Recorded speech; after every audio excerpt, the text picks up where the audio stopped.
This discussion will be conducted by Dr. Zainuddin, Sanusi, Deputy Director Higher Education Leadership Malaysia, Academy Malaysia. And the panelists will be Mr. Zulfiqar Zainuddin, Senior Vice President, Investment Khazanah Nasional Malaysia, Mrs. Sherene Azura Azli, General Manager, Malaysian Diaspora Outreach, Talent Corporation Malaysia Berhad, Dr. Khairul Azmi Mohamad, Executive Chairman Yayasan Ilmuwan, and Mr. Yeonhang Chuah, CEO and Founder InterAsia Links.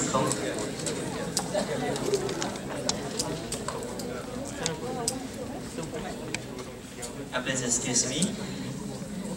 Dr. Khairul Azmi will be here, and I would like to. The last panelist will be Mr. Yeonhang Chuah, CEO and Founder InterAsia Links Company Limited, representative from Malaysia Professional in Japan. With a great pleasure, I would like to hand over this session to Dr. Zainal Abidin for the panel discussion too. Please welcome.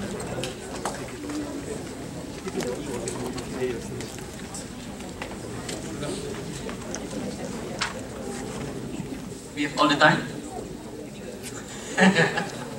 Just to remind, sorry, 30 minutes for until 1 minute. Okay, thank you.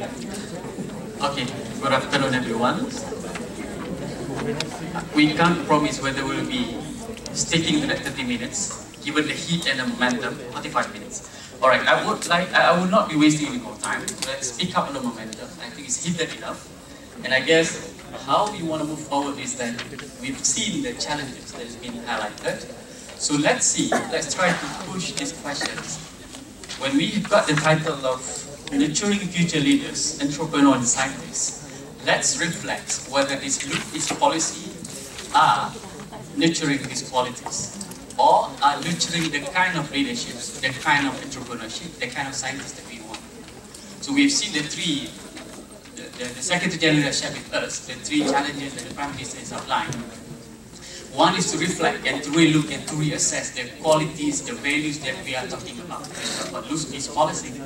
And then second one is the kind of program, the nature, the quantities and the qualities that we are promoting.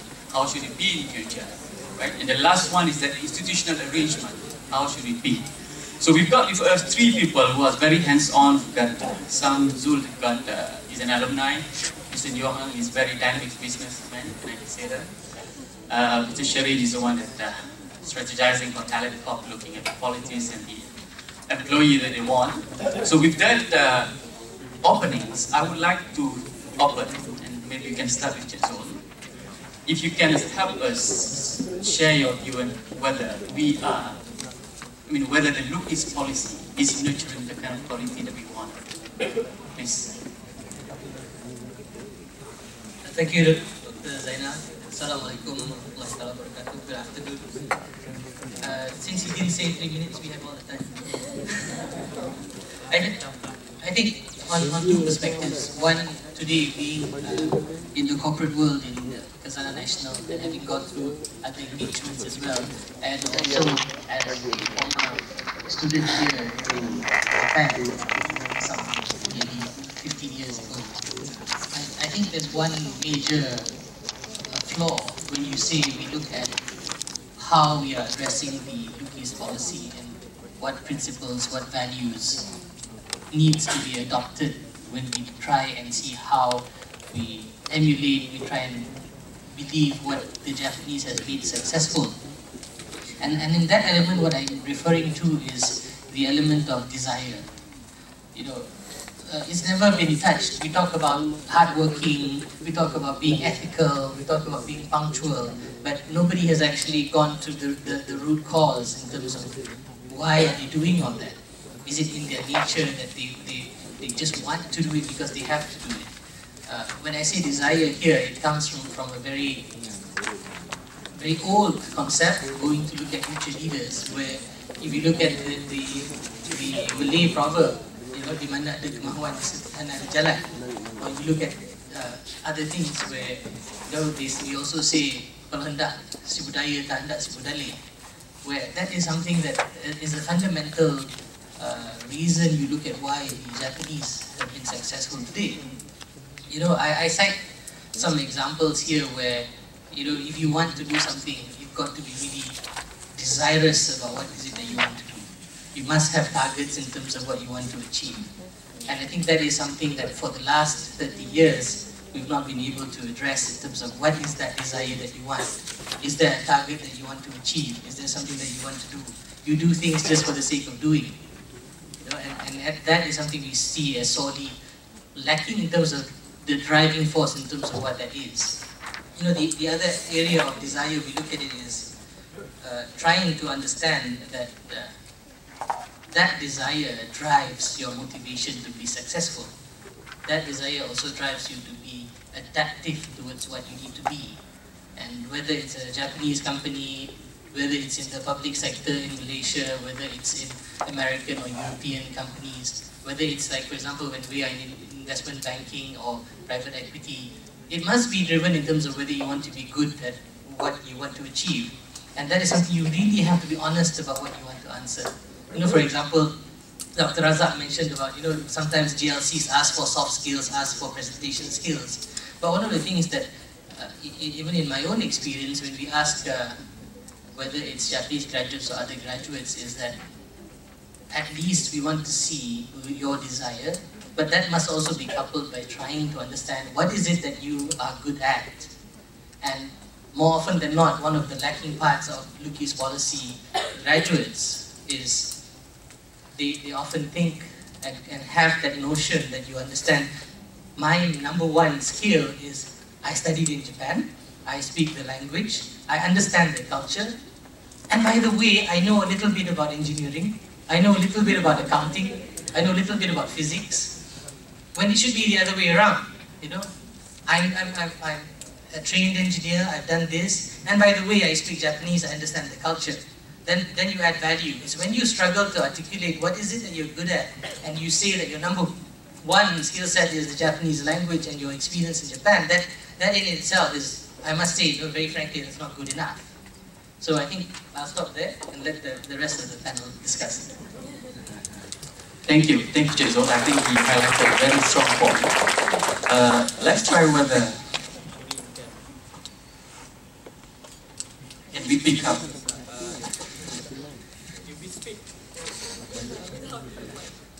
If we speak on the qualities of desire,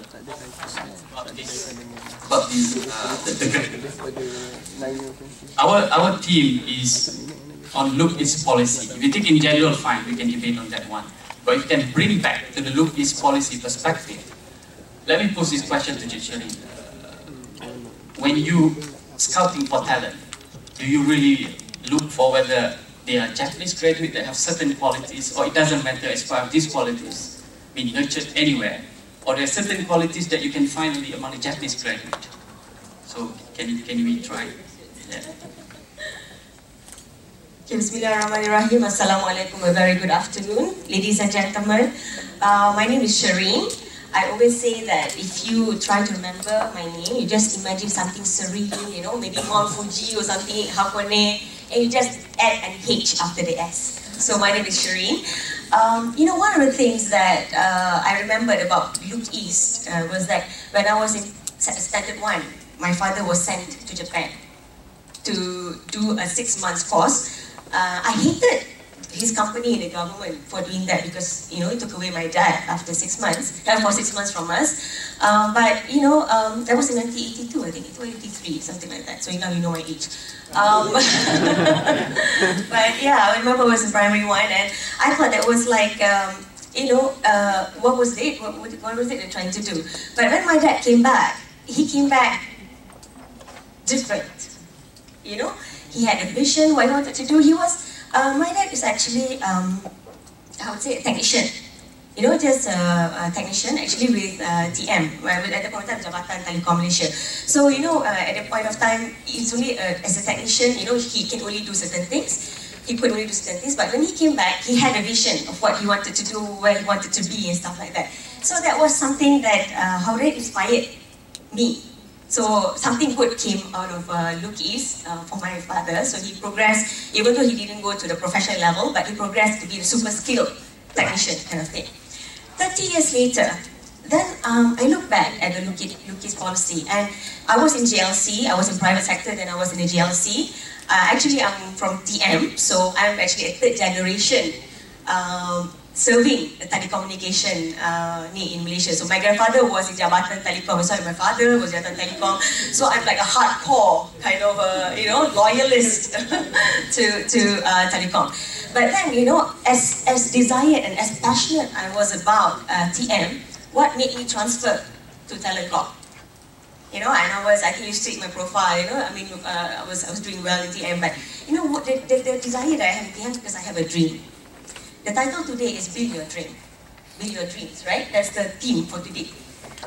I'd like to touch on that. When you guys come here, be it for the Look East policy or not, what is it? What is your dream? What are your dreams? You just come here to study?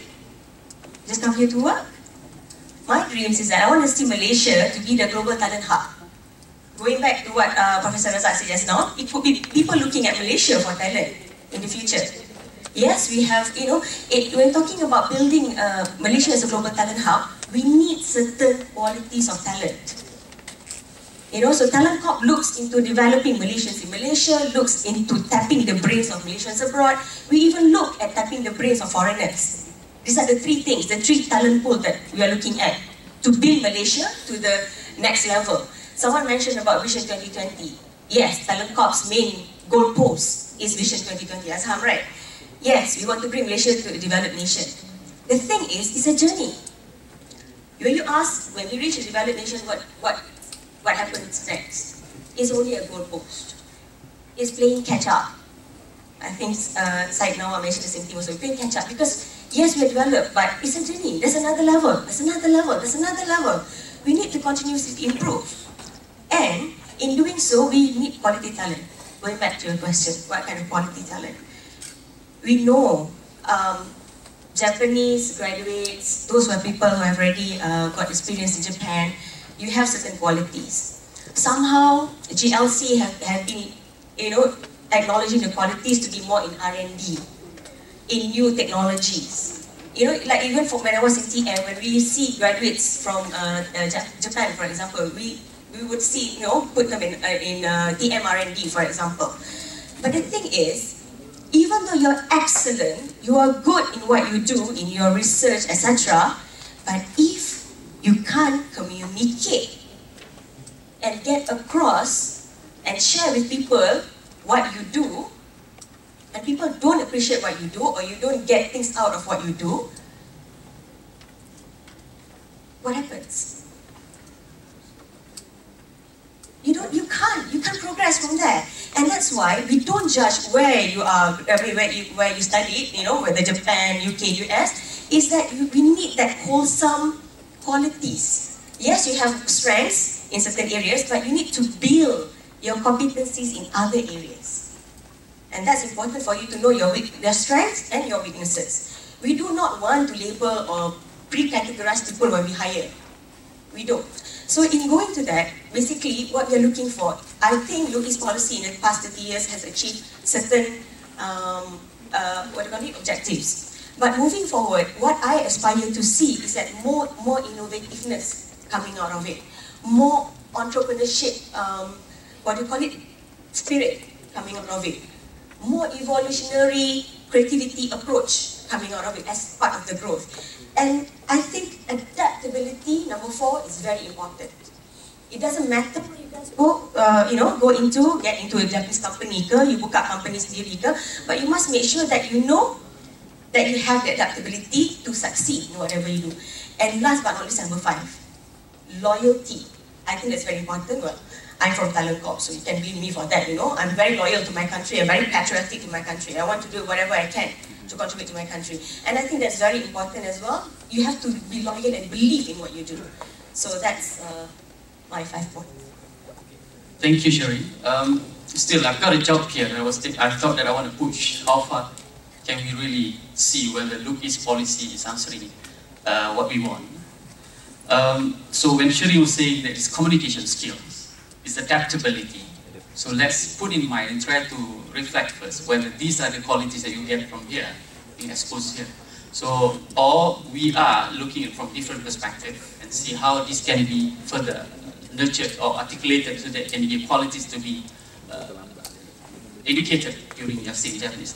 With that note, I would like to ask if Mr. Yeonhang, given your background, given your activities to business and proposal and kind of bring quite big business to Japan, how would you see that if we need certain entrepreneurship qualities, how would you relate that the process of being trained or process of being sent here would be able to bring back, be able to equip the competencies, the qualities that is needed for that purposes?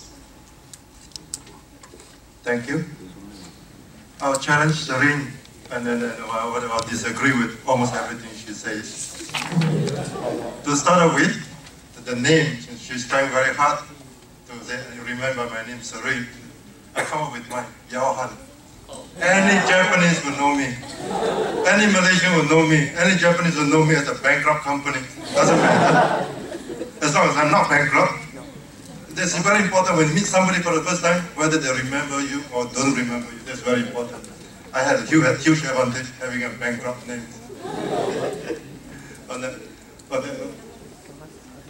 I came to Japan right before the Rugi's policy. I came here as a Japanese government scholar. I did my undergraduate, my postgraduate here in Japan, and at the University of Tokyo. And again, contrary to what Sherene says, I'm not in any technology or anything. If you think Japanese graduates are not aggressive, you're wrong, for sure, on that. okay, fine. You see, this being aggressive.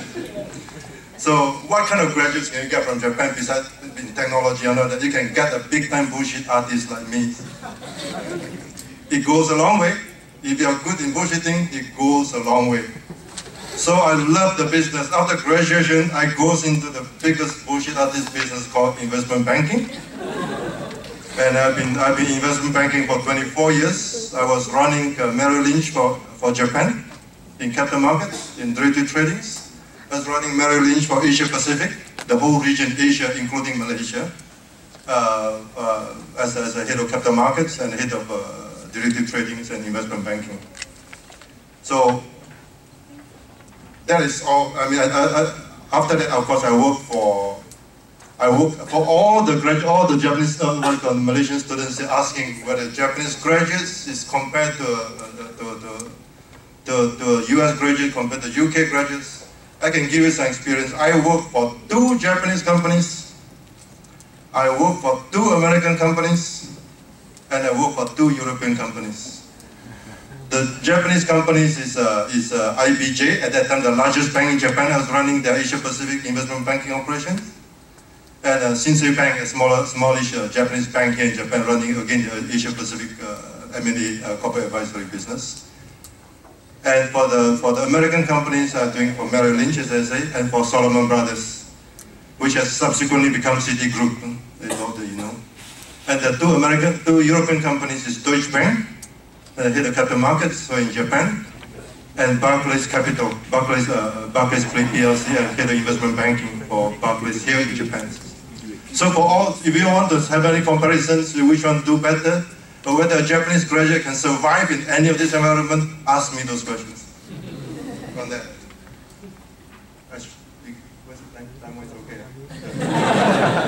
No, bullshit artists can be bullshitting. I mean, I can beat the professors to bullshitting. Please excuse my French, I'm not very good in that. The key thing on what I do right now, I'm running my own company here in Japan. It's a corporate advisory company. After all the years in investment banking, I'm running my own corporate advisory company in Japan. I'm advisor to the largest hotel chain in Japan in the Asian expansion, to the largest airline in Japan, to the Asian expansion again, to 2 of the largest real estate development companies, some of the largest trading companies, the largest mining companies of Japan, all in the Asian expansion. I focus on Japan, China, Japan, Thailand, Japan, Malaysia, and Japan, Indonesia. That's all I do. Anything within the scope, anything moves within that. That's it. Not industry specific. Just want to quote on one recent deal that has been completed. which again contrary to all the Malaysians that think that every time we look to Japan to learn from Japan, no, we are going to teach the Japanese something. That's your dream, right? I've achieved it. You see, we always talk about technology transfer from Japan to Malaysia, technology transfer, we learn technology from Japan. Have you ever thought of transferring technology from Malaysia to Japan? Can it actually be done? Yes, it has been done. No, technology doesn't mean manufacturing and all that. It's in the service industries and all that. We transferred the low-cost carrier technology to Japan on that. That which we will work with the largest airline in Japan, adopting all the operating procedures from Malaysia. I work very closely with Tony Fernandez on the project, and currently the airline has started flying on August 1st. And of course, we aspire to be the largest low-cost carrier here in Japan. So I've been told 1 minute is up. Thank you. Thank you, Mr. Yeonhang. I think he has highlighted that it is possible to somehow intensify the learning process between Malaysia and Japan. Issues of quality is very subjective. If you were to share our experience, we've got a program called Global Leadership Outreach Program where we treat graduate students who are studying in US, UK, Indonesia and Japan. We've got a chance to compare the qualities of the four. So I guess when we train these Japanese students, I think it was last April, we can see, my prejudice was that they are indeed lacking communication beforehand, before I get to see them intensively. But when we got to be with them in 3 days, 2.5 days, they're just like other graduates from the other universities, if they're not better, because they've got certain qualities of it that need to be refined and sharpened. So let's leave aside that one, because we can go on about talking about qualities. Let's get some opinion before we open for floor. Just a quick one, because we would like to see, in that nurturing process, we are heading for the new dimensions of this look-is policy. So if you can share your perspective, Rizal first. I think I understand why Chuah now wants to sit furthest away from me, because, you know, I'm going to disagree a little bit about what he said. You know, and then leading into your point earlier, you see the passion and the drive that Chuah has, you know, is something that we need to nurture. You know, a lot of people don't have that drive. That a lot of people tend to give up. One of the things I learned in university here is, for example, I love playing football, and when I started joining the clubs here, they said, okay, if you want to join the club for football, you have to come for training every day. Then they said, what about classes? Classes you don't need to go. We'll get you notes, but you join. Then you have to be with the club at all times. But the philosophy is simple. Do you want it or you don't want it? If you want it, you do it. If you don't want it, that's okay. No hard feelings, you can go away. So that's the drive that I'm talking about, whether what you want to do, and in your life, you make decisions that somehow you grew up in primary school wanting to be a professional footballer and so on. How many of you put Prime Minister in the forms when you said, what is your ambition when you grow up? And then somewhere along the line that's gone, you know? So that's one. But I think the other point here is, in the new dimension in terms of what we feel we need to achieve, is trying to also work in collaboration. Collaboration towards achieving a lot of things. And in this case, again, what I'd like to cite the example of my friend Chuah is, you know, he mentioned all the leading positions he has taken with the European, Japanese, American organizations. But the fact is, those leading positions are in Japan. I mean, okay, not in Malaysia. We'll challenge one question to say, if you can name me one Malaysian who has been given the CEO position of a Japanese company, a Sony, a Toshiba, or so on, and then why aren't we developing the collaboration to understand why Malaysians now can't also contribute towards being given a leadership role in those organizations? I think that's something for the new dimension to understand how Malaysians can also play a role, to understand from a perspective of leading within the Japanese organizations.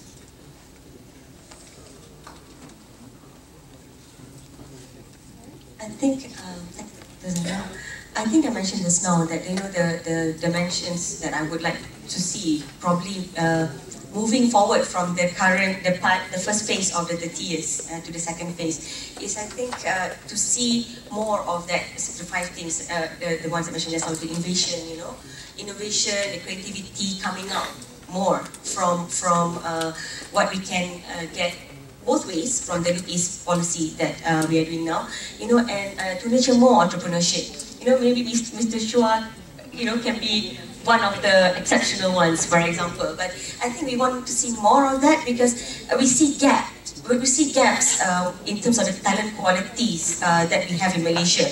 And I'm not saying specifically the those graduated from Japan, because if you hear what I said clearly just now, regardless where you come from, we need all these qualities to be developed, so that if we can get it out of looking east to Japan, Korea, and how they have been, for example, how the way that Samsung innovate to take over, to challenge the likes of iPhone, for example. For me, that's something that we need to pick up from them.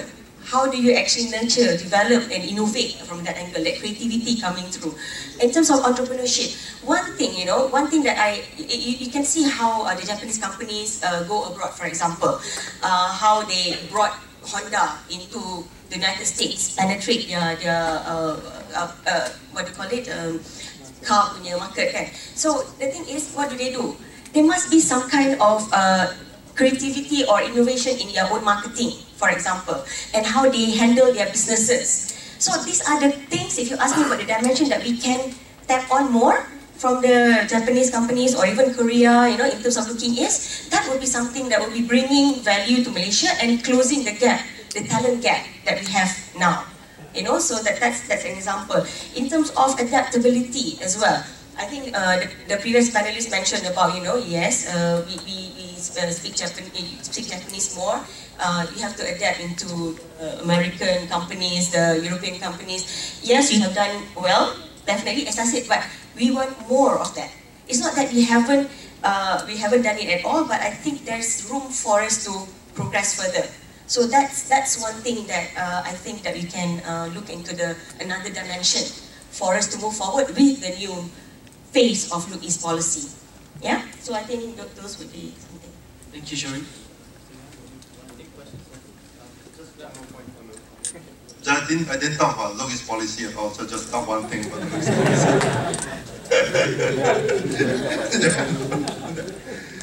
No, I've been attending too many Look East policy conferences over the last few months back in Malaysia and all that. Come up. For a lot of the students here again, over the last 30 years, about 15,000 Look East policy students graduated. Where did they go to? 80% of them work for Japanese companies and 20% come out and work on their own or run their own business or in other industries, other companies. They are all ended up as cheap labor, middle management, zero chance of reaching senior management in all these Japanese companies, which is a very, very sad fact, isn't it? And this is something that I will apply to 80% of you here, sitting here as students. That's where you're going. I don't think that's what you want to go, but probably they will end up there. So we have to do something about that. Of the 1,600 Japanese companies in Malaysia, there are only 5 companies with Malaysian CEOs, and another 1,595 companies have Japanese CEOs.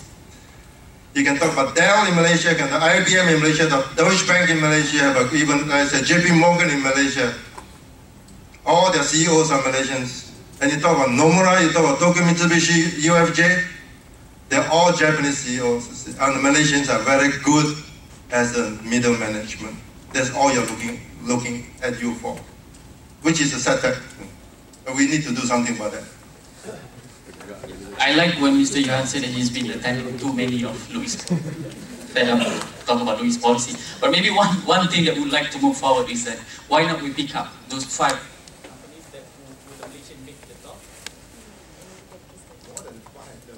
means that to highlight this showcase and move forward rather than talking during when Prime Minister was sharing the his keynote during that conference mentioned, one of the questions, which is very usual and expected question, is that one Malaysian is saying that why is the Japanese are very stingy in terms of transferring technology? So I guess it's a very question that we want to move forward, we want to move to new dimensions. So with that note, let's take up questions and open the floor to anyone. Yes, please. We've got 10 minutes, if I got it right. 10 minutes.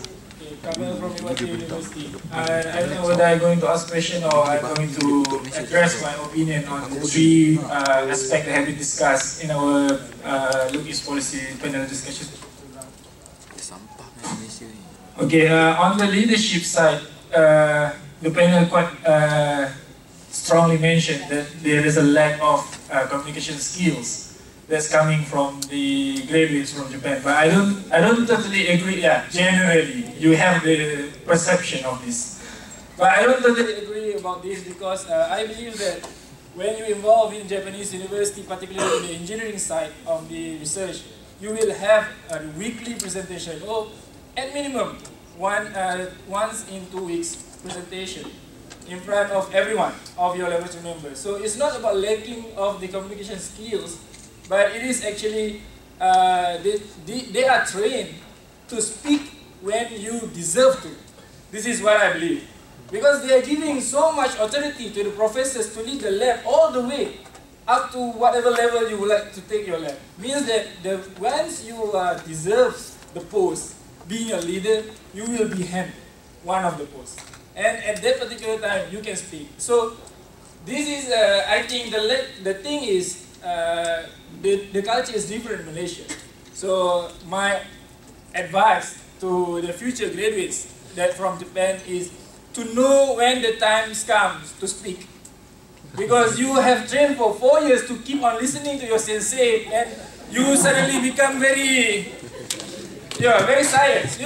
Okay, I will only listen, I will not speak out my ideas, but you need to know when the times come, you need to speak, or you will be just like a mid-pay management level workers or something like this.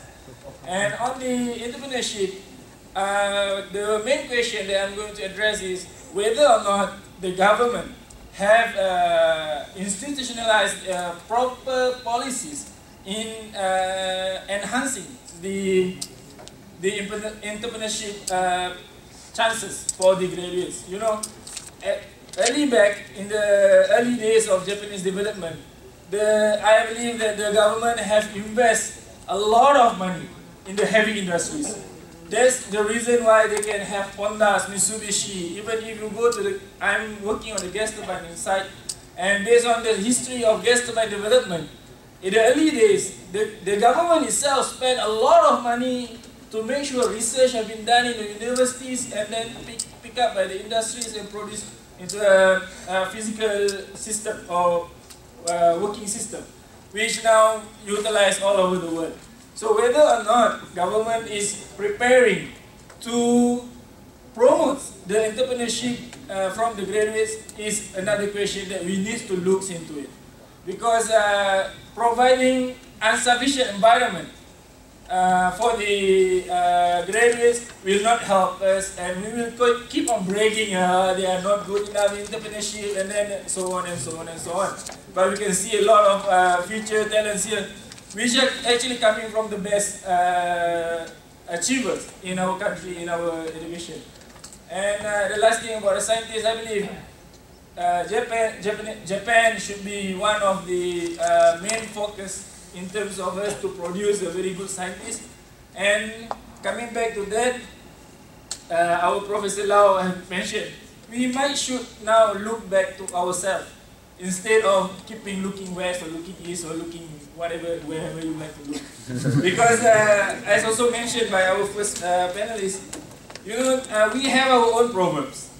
Kalau tidak dipecah karuyung, mana kan dapat sagunya. And there's all our own problems, and the question is whether or not we are now lack of respect to our own culture. Instead, we are now looking for other cultures to be cultivated into our own culture. Whether this is become the social conflicts within ourselves, not to believe in our own culture is good enough to promote us to a further level of societies, and instead we are looking to other cultures of course. This is my opinion and open to the question, of course, to the experts. Thank you. Now he's asking the question for himself. Alright, can we get another 2 questions or 2 persons to ask questions before I pass to the panel to respond?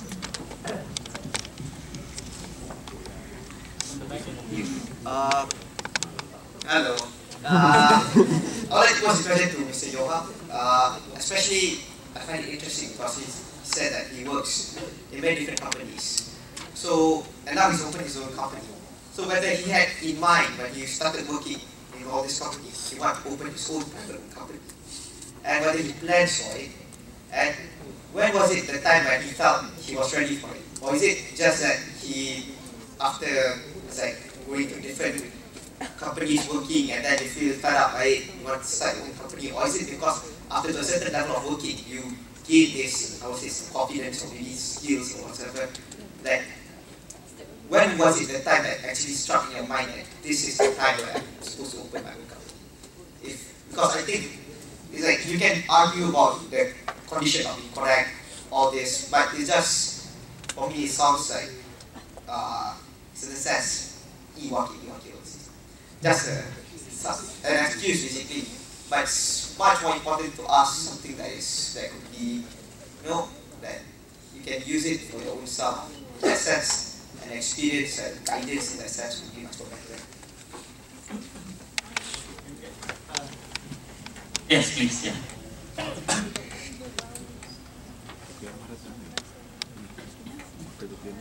Yeah, I'm much interested in very, quite important issues proposed by the panelist, especially about Shereen's speech. I was much impressed, and yes, I was involved in setting up the Mohamad University in Cyberjaya, and I was teaching there. At the same time, I was serving this university as the director of international relations for 7 years, and after that I returned to Japan. And I'm now working in university electrical communications in Tokyo, and we are, dispatching students to outside, especially to China and the USA. But now this year, I have requested the students to go to Malaysia, and because the reason is like that, they can study the very high technologies. At the same time, they can study a different culture, especially Malaysian culture and language. And this year, I have sent 2 students, graduate students, to Malaysia, especially to TMRMD, this area. And they studied, and they were so much impressed at high technologies, at the same time culture, very friendly to Japanese people. And my opinion is like that.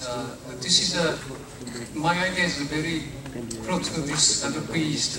It's kind of look south.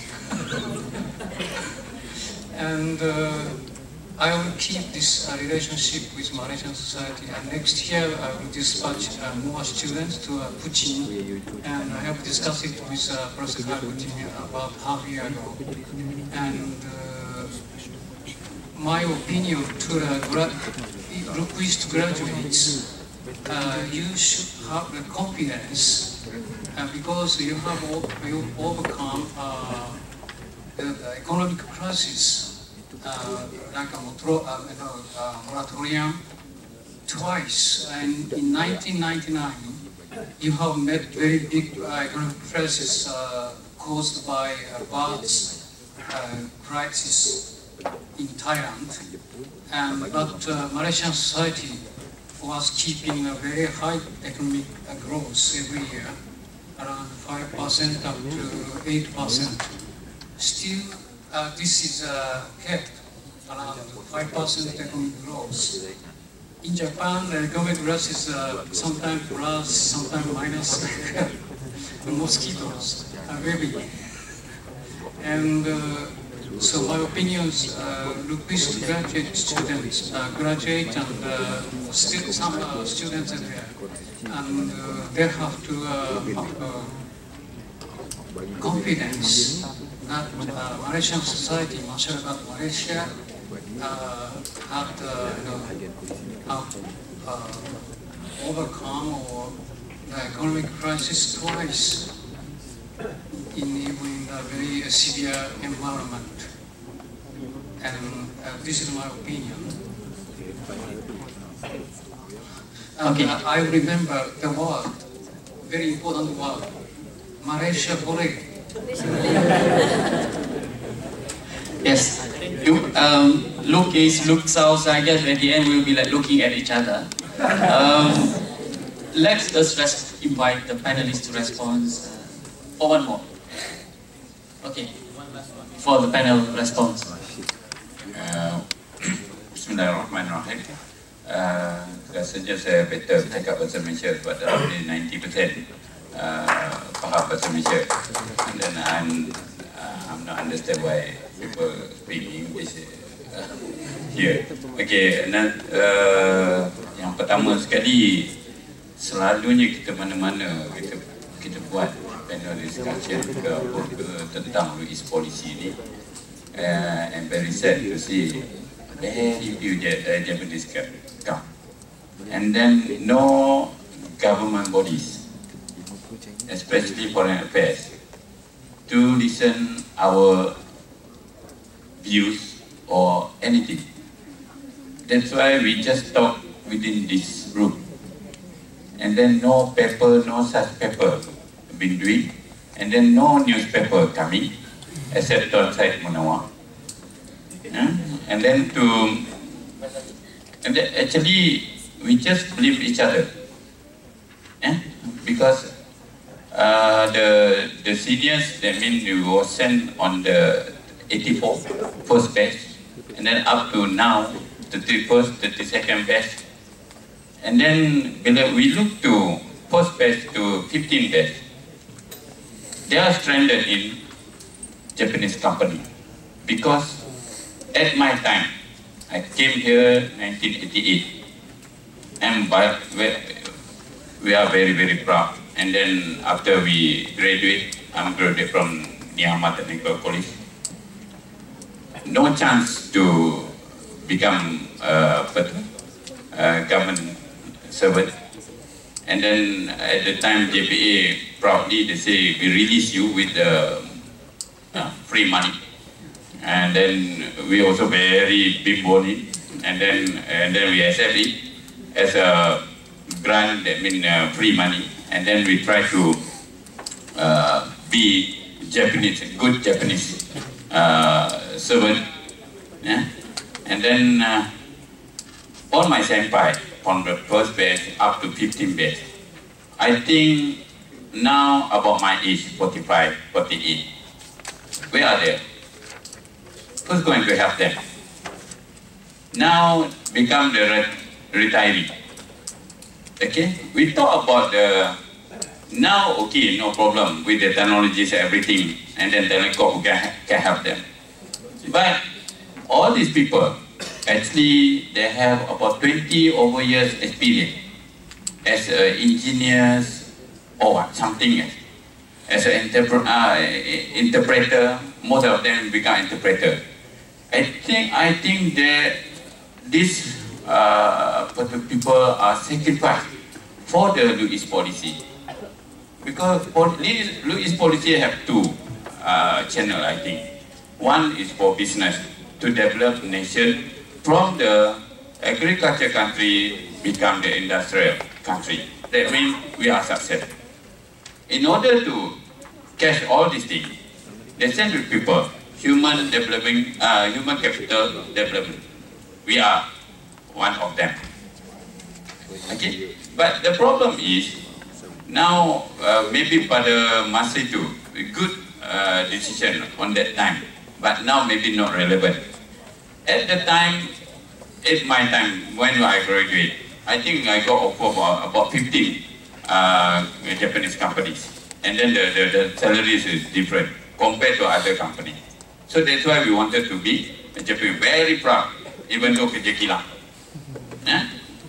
Even though kerja kilang. Because last time kerja kilang is very, orang kata, not nice to see, minakaran or what. But because the price, the salary, I think that's why we don't believe. Because this policy, I think, bring Malaysia up to now.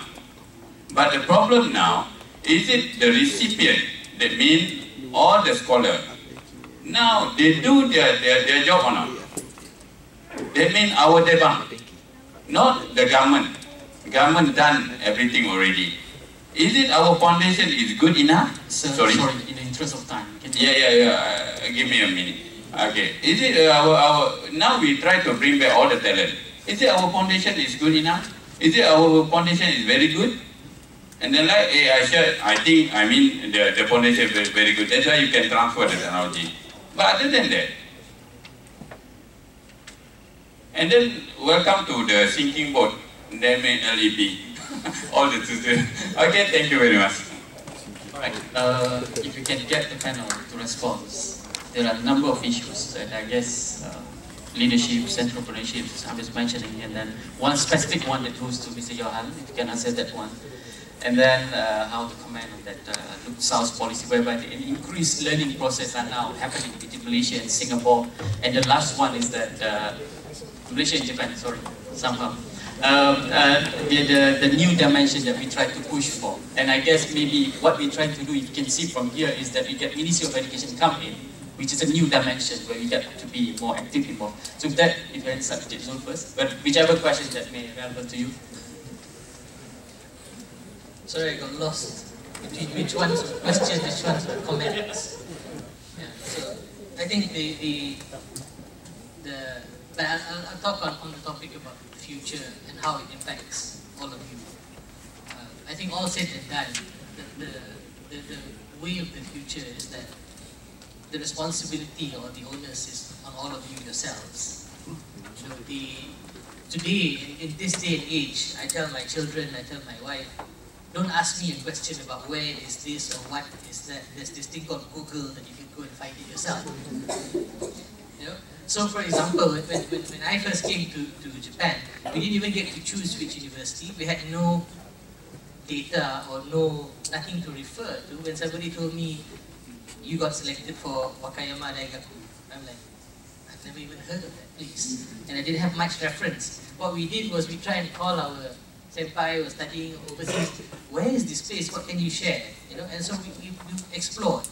And more probably like what Tuan said, that we serve that purpose of having to come here, find out ourselves, do it the hard way. But moving forward, today, you know, it's good that you guys are here, but it's more important that you understand that in this day and age where knowledge is abundant, there's nothing that you cannot find out. The responsibility is on you for you to actually make what you want to do about yourself. I think I'll stop there. Okay, I think going back to your first gentleman over there, in terms of entrepreneurship, yes, taking what Zul has said, you know, it's really up to us to make things happen. Because when you keep asking about what is there for us, who's doing this for us, who's doing that for us, and if you really look back into ourselves, those things are actually whatever is available, but it's not really within our control. But what we can do is within our control. But having said that, the government has launched a scheme Khazanah untuk graduan, you know, which they have incentive for graduate to go into entrepreneurship. MARA has allocated a lot of fund just to help the graduates who want to go straight into entrepreneurship, and it covers from any country and in any graduate freely. But the key point I want to point here is that I realized that if when we talk here at the Panelist, we did specifically about just the Japanese graduates. We talk about in general, all graduates need to see and appreciate, to become a talent, you need more than whatever your expertise is in whatever area. Communication, you know, you need to develop yourself in many levels of competencies. And that continues when you look specifically into look east, it's about learning. It's not just about a policy of looking east. You look east, go west, go north, go mana-mana, it's all about learning. I kept telling my kids, you know, you can learn even from a 5-year-old. That's one thing, you know. So it doesn't matter, look east, look west, whatever. What I'm seeing is that whatever look east positive and strengths that it has, we have benefited from it. But there are more that we can do.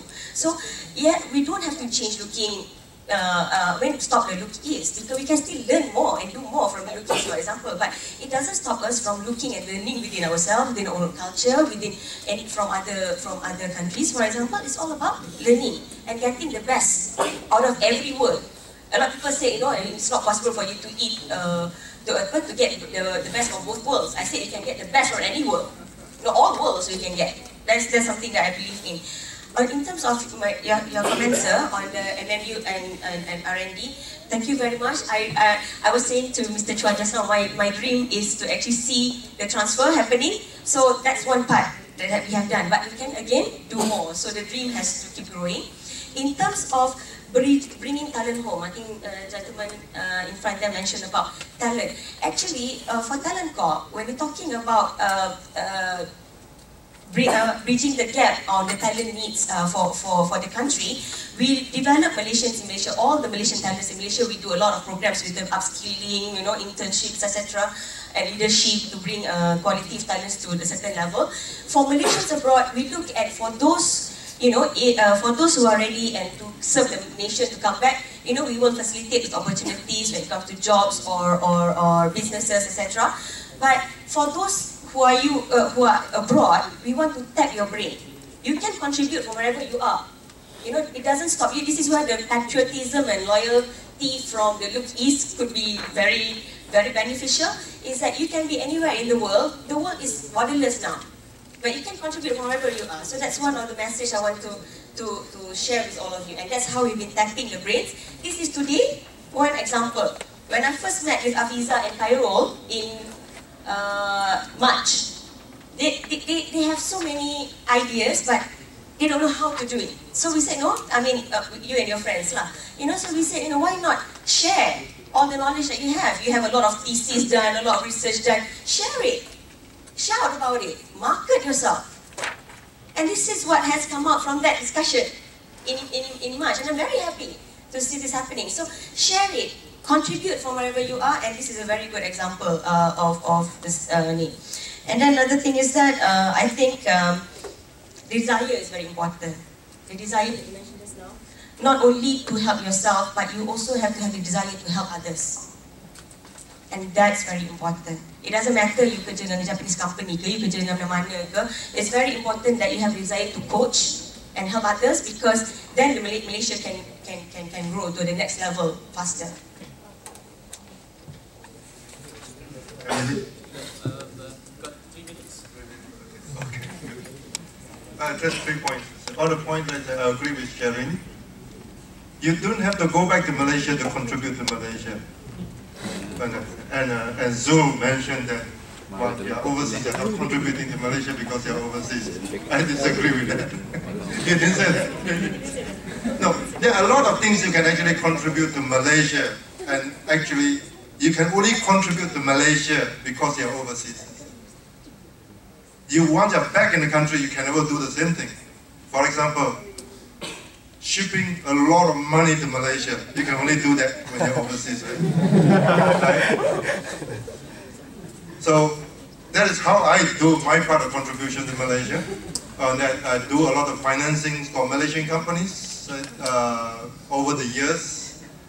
I've been working with the Securities Commission in establishing the equity warrant market in Malaysia, which is a very big part of the stock market in Malaysia right now. And finance Petronas, finance Perwaja, finance DRI, finance the government, finance the North-South gas pipeline and all that. That you can only do when you're overseas, and we are here in a position to control the world flow of funds and channel them back to Malaysia. That, I think that's my part of the national contribution to that. On the second point, on the entrepreneur, the gentleman that asked about entrepreneur and asked about what is the government doing to encourage entrepreneurship. My question to you is, an entrepreneur is an entrepreneur. You don't ask the government for anything. You do it yourself. On the third point, Abul's questions on the timing of setting up companies. There's no real timing or whatever. Of course, my passion is in the business I'm doing now. Is what I have always loved to do. I always wanted to do, and always extended from the time I'm working in the major corporations to the later time when I set up my own company. It's still the same line of business I'm doing: international financing, corporate advisory businesses, and basically channeling technology from one part of the world to another, or funds from one part of the world to another, helping the development. So it's a year's experience in the various companies that get you get more ready, get you more confident, and as you get more gray hair, and we may decide it's time to really start up. And a lot of time, if maybe you haven't started in the international finance or investment banking business, you've been there long enough, you find that most of the people there are not very nice people. They are in the industry because they love the money. I love the industry. Money comes along with it. But a lot of people love the money they went in the industry. So make them very, very difficult colleagues to work with when you're in there. So you decide to branch out, decide to branch out on my own, and decide that I've got enough, and I found a niche for myself in this marketplace, and I started since I started only in 2009, only 4 years ago. Abdul, did I answer your question? Yeah. Okay, thank you. I would like to confirm with the Secretary, you still have extra time, or should we be closing it down? Okay. No time. Okay. All right. It's not easy to wrap up. I don't have intention to do that. But I guess in a time whereby everything is equal, competencies and values are equal, let's reflect and see what is that Japanese credit policies make a difference. And I guess that's where the relevance of Lucas policy can be further punished. And we will try to get into the topic. Not sure how far is it done. But anyhow, I guess, like I was saying just now, and we just look whatever you want, but don't look back. You gotta move forward. And like quoting Einstein, he was saying that you want to solve a problem, you have to think beyond the model of thinking that when the problem is created. So the same to know its policy, we got to go beyond and move forward. So with that note, I thanks to all the three panelists who's done a great job to share with us their experience. So with that note, I pass back to the MC. Thank you. Thank you very much. Thank you very much to all the panelists and our moderator. Okay, thank you very much. Can I just, I know that I don't want to keep you all from lunch, but it's very hard for us to meet up with you in a different way. But one thing I want to share with you is about your potential. I believe in every one of you, you have potential to grow, to be the best what you can be. And we in Talent Corp is trying to help make that happen. So can I just have a few minutes of your time? We want to play a video of what Talent Corp does. The reason being is that I need you all to help contribute to the nation. And how you can contribute is that after listening to the video, please share this with your friends because it's very important. The message is that Malaysia acknowledge all Malaysians abroad as assets to Malaysia, and we need you to contribute from wherever you are. And you know, the first contribution you could do is tell your friends, tell your family members what Talent Corp is doing. So hopefully, you know, we can help bring Malaysia to a much higher level and to be the global talent hub in 2020. Just a video, enjoy it. On April 2012, Talent Corp launched the Talent Roadmap 2020, a national mission to develop, discover, and deliver greater Malaysian talent as we pave the way forward to 2020. We were honoured to have the Prime Minister Yang Amat Mohamad Datuk Sri Najib Tun Abdul Razak at the event to share his belief in our plan to grow Malaysians into global competitors in line with the Economic Transformation Programme on the road to 2020. Speaking on the road to 2020, I've used the analogy before. that the initiatives under the Economic Transformation Program, ETP, represents the car, and the new economic model represents a highway, quality highway, free of impediments. Using this analogy, he stresses on the importance of talent, as Malaysia will not go far without drivers for the cars. Talent is the key ingredient, he said, for a country lacking talent will impede investments and growth, affecting employment opportunities and ultimately the evolution of local talents. Malaysian talent are highly sought after internationally. If underlying issues are not addressed, brain drain can set off a potentially vicious cycle of talent leakage, leading to a weakened economy. Cognizant of these issues, the government has embarked on various structural reforms to address them. Talent Corp complements these structural reforms, working in tandem with the Economic Transformation Program to catalyse a virtuous cycle of talent supply and investment. This is where Talent Corp comes in, playing the key role in delivering greater talent availability. 3 strategies have been identified: optimising Malaysian talent, attracting and facilitating global talent, and building a series of networks to assemble top talents that the nation has to offer. For our most precious resource should not be agriculture, tourism, petroleum or international trade, but the people. So how do we approach our people? Firstly, talents need to be aware of job and career opportunities.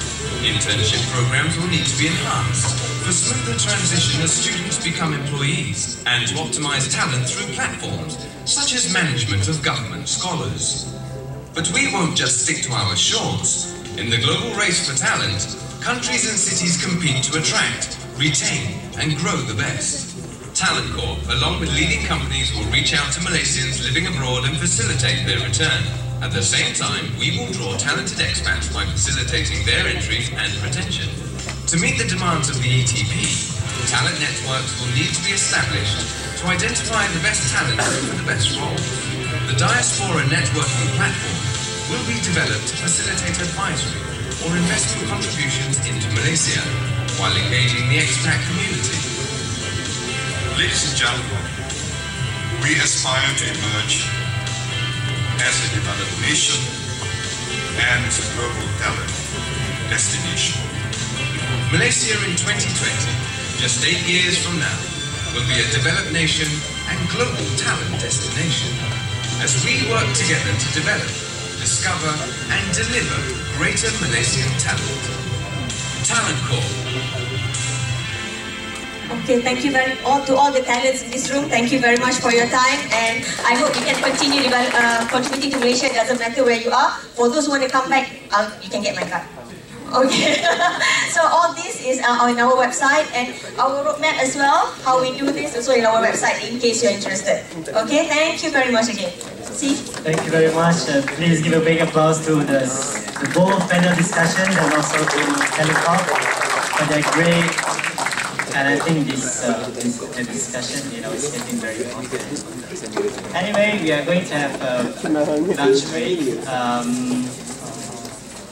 Two announcements. The Solat room for Muslims and the Makan room will be at on the left of this hall. And the second announcement is for all the oral presenters, oral presentation presenters. Please send your USB to my colleague, Rifki. Thank you. And I would like to have your commitments and cooperation to be here at 2:15, okay? 1415 sharp, okay? Then I dismiss this session and I see you guys at 2:15. Thank you very much. You can have the food outside, okay? I mean, you can take from it.